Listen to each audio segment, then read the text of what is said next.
Subscribe करें हमारे YouTube channel साधना gold को और पाएं वीडियोस सबसे पहले। बेल आइकन दबाना ना भूलें। कुछ लोग ये कहते हैं कि सीता रावण की बेटी है। अब सीता का रावण से क्या संबंध है, कैसे बेटी है, ये भी मैं आपको स्पष्ट कर दूं। ऐसा विद्वान लोग कहते हैं। ये बात कहाँ लिखी है मैं जानता नहीं हूं, पर संतों के मुख से सुनी है तो आपको सुना रहा हूं।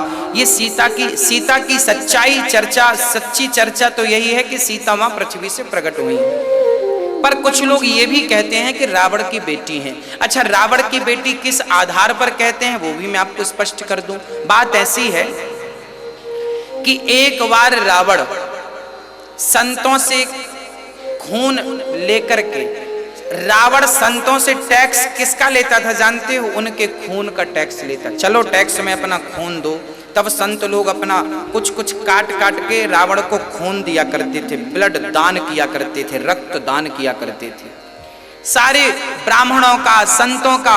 अच्छा, रावण संतों को बड़ा सताता था, सारा रक्त लेता था ताकि रक्त के बिना ये मर जाए। हाँ, तो टैक्स में रक्त लेता था। एक घड़े में इसने सारा रक्त भरा संतों का और मंदोदरी को लाकर दे दिया। एक बार रावण के मन में कुछ खिचड़ी चल रही थी, मैं अभी बताऊंगा क्या खिचड़ी थी। खिचड़ी ये थी, रावण जनक से बहुत जलता था, क्योंकि जितनी सुंदर लंका थी ना, उससे कई गुना ज्यादा सुंदर मिथिला थी।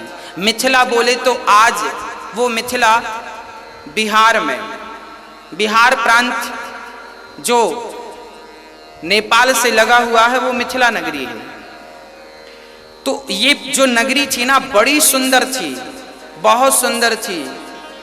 तो रावण जलता था जनक जी से कि इनके पास इतना वैभव है, इतनी संपदा है। तो रावण ने एक दिन सोचा कि संतों का रक्त इनकी जमीन पर गाड़ दूंगा, तो जहां संतों का रक्त होता है ना वहां बारिश नहीं होती, बारिश नहीं होगी, इनको सूखा पड़ जाएगा, संत प्रजा श्राप देकर नष्ट कर डालेगी। तब संतों का रक्त इकट्ठा किया रावण ने, और इकट्ठा करके और वो मंदोदरी को देता है कि जरा तुम संभालना, हम आएंगे ले जाएंगे। अब रावण अपने काम से चला गया। एक दिन क्या हुआ कि वो रक्त, रात्रि को प्यास लगती है मंदोदरी को प्यास लगी, तो रक्त को पानी का घड़ा समझ करके वो रक्त पी लिया। मंदोदरी ने संतों का रक्त पी लिया, और जब पिया तो कुछ दिनों के बाद वो गर्भवती हो गई। एक दिन रावण से मंदोदरी ने कहा, अच्छा मंदोदरी गर्भवती होगी क्योंकि वो संतों का रक्त था। जब मंदोदरी गर्भवती हुई तो रावण से कहा मंदोदरी ने कि हमने सुना है कि आप गर्जना करते हैं तो गर्भवती नारियों के गर्भ गिर जाते हैं। रावण बोला गिर तो जाते हैं, तो एक बार हम आपकी वो गर्जना सुनना चाहते हैं। मंदोदरी ने कहा सुनाइए। अब रावण पहाड़ पर चढ़ा और गर्जना की। जब गर्जना की तो मंदोदरी जो गर्भवती थी गर्भ गिर गया।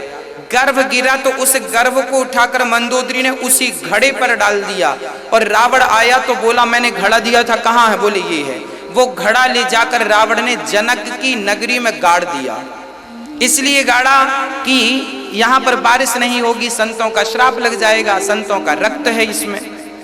पर उल्टा हुआ, उस मंदोदरी के गर्भ से जो गर्भ गिरा अब वो घड़े में था, और पृथ्वी माँ ने उसका लालन पालन शुरू किया। और समय जब हुआ तो जनक को स्वप्न आया, और जनक ने सोने के हल से जब खोदा तो वहां पर एक कन्या उत्पन्न हुई, वह सीता थी। चूंकि वो मंदोदरी के गर्भ से निकली थी, इसलिए कहा जा सकता है कि ये रावण की बेटी है। इसके कोई सबूत नहीं है कहीं, ये बात केवल मनमुखी सुनी है हमने संतों के मुंह से, वो आपको सुनाई है। हाँ, अब रावण तो रावण ब्राह्मण था, सब कुछ जानता था। रावण जान गया कि ये मेरी बेटी है।